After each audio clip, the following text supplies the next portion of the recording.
Il y a un texte de loi qui arrive aujourd'hui à l'Assemblée nationale.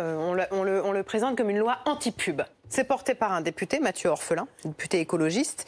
D'abord, il y a quoi dans ce texte? Parce qu'on en entend parler depuis plusieurs jours. On a beaucoup parlé du Nutella, par exemple. Interdire la pub sur le Nutella.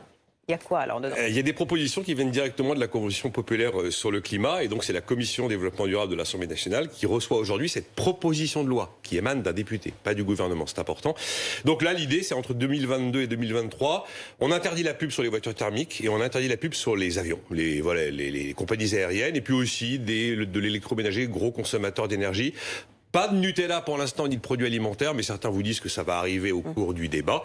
Et puis, il est aussi question d'interdire la publicité, l'affichage digital sur les lieux publics. Bon, si ce texte passe, quelles seront les conséquences? Dans l'esprit du président du groupe Écologie, Démocratie, Solidarité, en fait, c'est la loi E20 Climat, Climat qui va transformer les comportements des consommateurs, comme fut la loi E20 en 91 sur le tabac et sur l'alcool. Après, quand vous prenez les secteurs visés, la publicité et les médias, c'est un bain de sang. C'est pas compliqué. L'automobile, c'est le 3e annonceur de France, 3,5 milliards d'euros tous les ans.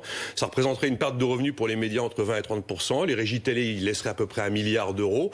On aurait 2400 emplois sur le carreau dans le secteur de l'affichage, c'est-à-dire 16% des effectifs. Donc voilà l'argument économique et social. Mais les porteurs d'un tel texte, c'est inaudible pour eux, ces arguments. Ils ont uniquement l'argument écologique, surtout que certains, derrière, quand même, nourrissent un peu un désamour de l'économie de marché, parfois même une sorte de désir non assumé de décroissance, et on le voit dans leur esprit, quoi qu'il en coûte aussi. Donc ça va pas dans le bon sens. On peut vouloir encadrer, si vous voulez, mais c'est pas le moment. On fait un plan de relance, là. Alors, si on peut péter les secteurs d'activité, c'est vrai, c'est pas exactement le moment de faire ça. Voilà. Après, on veut du Made in France. Bon, après, la nature a horreur du vide. Si vous décidez qu'on raye tous ces univers de publicité des acteurs français, vous inquiétez pas, ils vont migrer très facilement sur les plateformes Internet, et notamment celles qui sont davantage pilotées par les Américains que par les Européens.